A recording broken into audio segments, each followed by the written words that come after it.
Jean-Paul Vesco, vous êtes archevêque d'Alger, cardinal depuis quelques mois.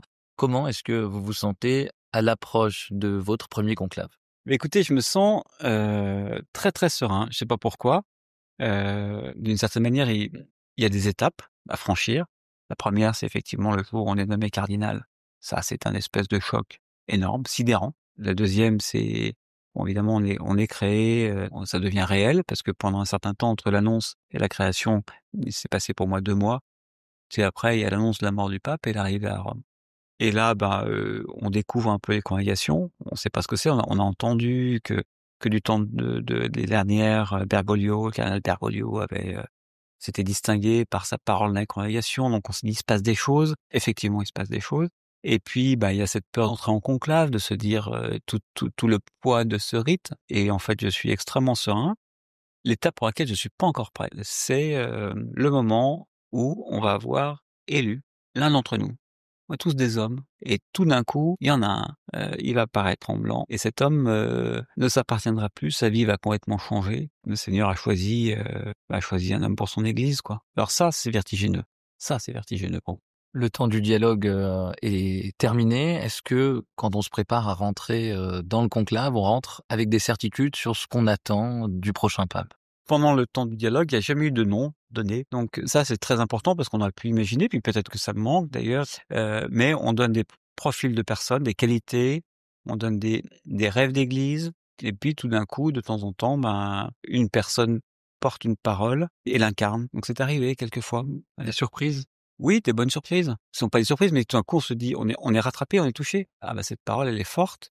J'aurais du mal à voter pour un cardinal dont je n'ai pas senti à un moment l'adéquation entre la personne et sa parole et qu'il incarne une parole. Voilà, c'est une voix, c'est notre voix, quoi. J'ai un critère, je vous le confie. Je l'imagine à une veillée des JMJ et je me dis, dans cette situation, comment est-ce qu'il serait cet homme-là qui est en train de parler? Voilà. Là, il y a un moment de dialogue, d'effervescence. On était avec vous dans la rue, on a vu énormément de personnes qui vous parlaient et d'un coup, à 16h30, vous allez passer dans, un moment de recueillement, un moment de prière, un moment de vote. Comment est-ce qu'on se prépare à ce moment où on va être coupé du monde complètement? Alors ça sera pas demain pour moi parce que j'ai déjà porté mes bagages. Voilà, ils sont déjà là-bas, ils sont passés au scanner pour s'assurer qu'il y avait aucune électronique dedans. Voilà, comme on n'aura pas de téléphone, il y aura même un service pour nous réveiller si on a besoin de réveil. C'est des choses toutes bêtes, mais on n'y pense plus. Et en fait, non, c'est un moment que j'attends. On va porter son bulletin de vote, tout ça est fait pour donner quand même un poids, un espace pour la prière, pour être face à soi-même. Ça, c'est peut-être pas forcément toujours très facile, mais c'est bon parce que ça date du XIIIe siècle et ce système qui paraît complètement d'un autre temps n'a jamais été aussi utile qu'aujourd'hui, où il y a tous les réseaux sociaux, où on est connecté de partout.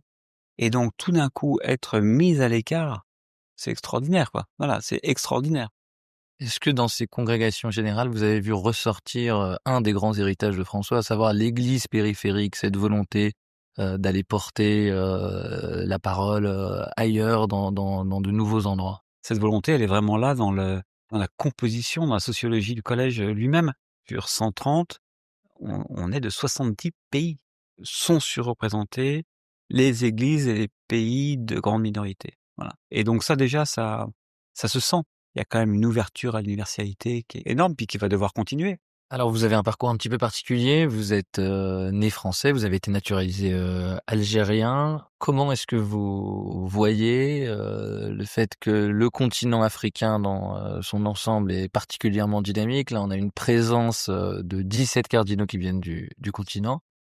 Quel regard est-ce que vous portez là-dessus sur le dynamisme du christianisme sur le continent africain? Je pense que aujourd'hui, l'Afrique est encore largement sous-représentée, évidemment, dans le collège cardinaliste, c'est évident. C'est le prochain pape devra rééquilibrer encore en faveur de l'Asie et de l'Afrique. C'est-à-dire qu'en fait, aujourd'hui, il y a véritablement un poumon spirituel en Afrique qui est impressionnant. Notre Église d'Algérie, aujourd'hui, la nationalité la plus représentée parmi les prêtres religieux et religieuses de mon diocèse sont des Burkinabés, du Burkina Faso.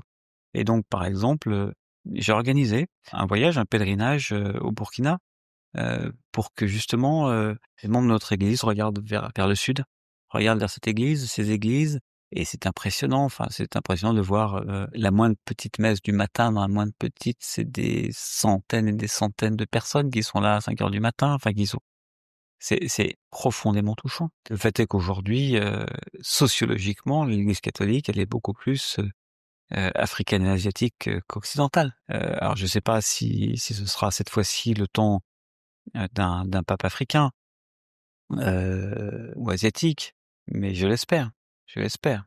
Merci beaucoup Jean-Paul Vesco d'avoir pris le temps de répondre aux questions de RFI.